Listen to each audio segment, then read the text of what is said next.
Prosseguindo. Como os romanos que ouviam as reflexões de Paulo Apóstolo, São Paulo, foram ficando cada vez mais e mais ávidos de saber detalhes sobre a pessoa do Cristo, o Filho de Deus. Como Paulo não tinha convivido com ele, Paulo falou assim: olha, eu não o conheci pessoalmente para dar tantas informações assim quantas vocês querem saber. Portanto, tem um amigo meu, Pedro, que conviveu com ele pessoalmente, conforme relata nos Atos dos Apóstolos, nos primeiros 15 capítulos. Só um detalhe: o primeiro milagre depois da ressurreição de Cristo foi feito por Pedro. Está lá nos Atos, olha lá. Então, aí Paulo incumbiu o seu secretário, João Marcos, o Marcos Evangelista, de ir à Palestina buscar Pedro. E assim foi feito. E Pedro, com o passar dos dias, ele foi ficando desiludido com Roma. Roma era uma cidade perversa, comandada por Jair Bolsonaro, por César Nero, o 666, a besta do Apocalipse. Então,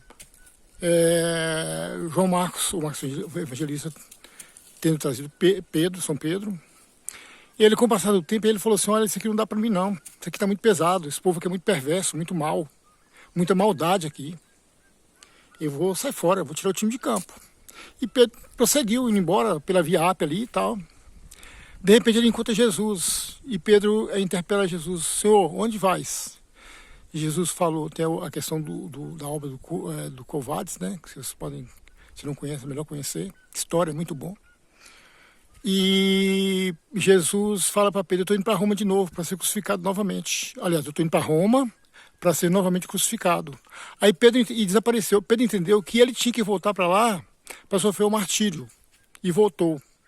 Gente, vocês, quem gosta de história, procurem ler a obra de Flávio Josefo, Santo Inácio de Antioquia e tantos outros historiadores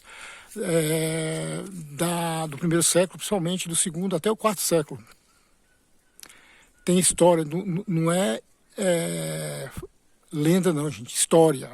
Está na Bíblia? Não está, muita coisa não está na Bíblia, mas aconteceu, é história. É igual, por exemplo, está na Bíblia que Lula seria hoje o presidente da República, não está, mas ele é o presidente da República, é história. E a história vai contar isso daqui a 1000 anos. Então, prosseguindo, Pedro volta para Roma. E não vou entrar em detalhes nas pregações maravilhosas dele, nas reflexões lindas que ele fazia, né? Tem a história do peixe, né? Não sei se vocês sabem. Um dos primeiros símbolos do cristianismo foi um peixe. Por que o peixe? Lá em Roma usava-se muito. A pessoa, quando queria se declarar cristão, ele desenhava um peixe, muitas vezes na areia, no chão. Porque o peixe, a palavra peixe em grego, tem as iniciais completas de Jesus Cristo, o Filho de Deus, em grego.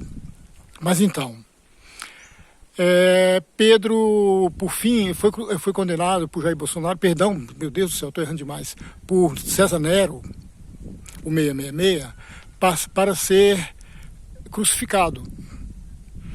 E quando Pedro foi interpelado pelos 2 soldados, Cícios e Processos, para a execução da crucifixão, Pedro ficou numa alegria enorme de ser crucificado e ser digno da crucifixão por causa do nome de Jesus.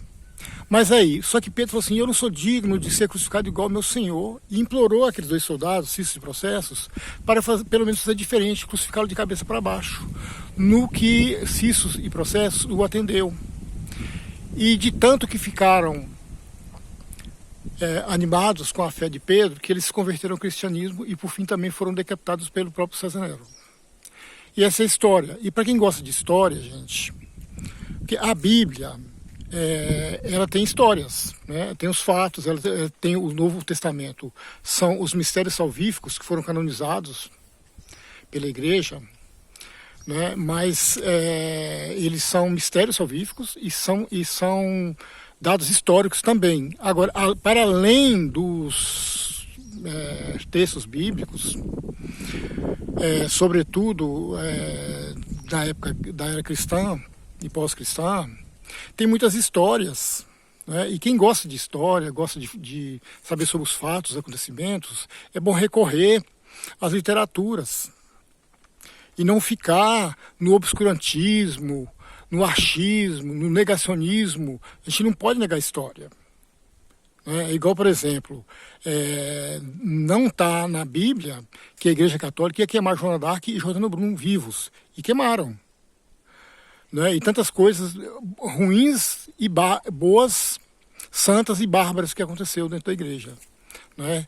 Não está também na Bíblia que a Igreja ia cometer um erro bíblico, que é seguir o Êxodo 20:18, toda bruxa tem que ser queimada, e queimar gente vivo. E aconteceu, é fato, é história. Eu gosto de história, eu gosto de ciência. Sou literalmente viciado em ciência e história.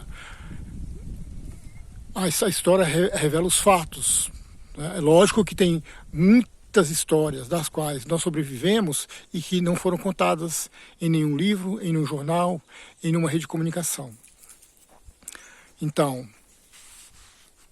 o tema de hoje era esse, já disse. Temos todos um belo dia, um abraço, fiquemos em paz. Só quero ratificar. Não quero com isso, estou revelando fatos, história, dados históricos, científicos, mas não quero com isso ter a insana pretensão de cessear ninguém, de seguir a doutrina que quiser. Cada um de nós, graças a Deus, vencemos o obscurantismo, vencemos o negacionismo, vencemos a ditadura, vencemos o bolsonarismo, e cada um de nós pode ser nesse país livre, maravilhoso, o que quiser ser em termos de doutrina religiosa. O Brasil é um país multirreligioso. A diversidade religiosa no Brasil é uma das maiores do mundo.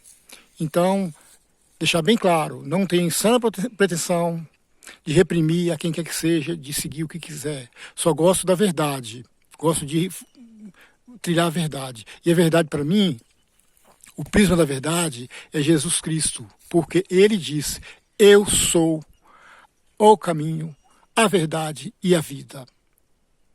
Um abraço, fiquemos com Deus.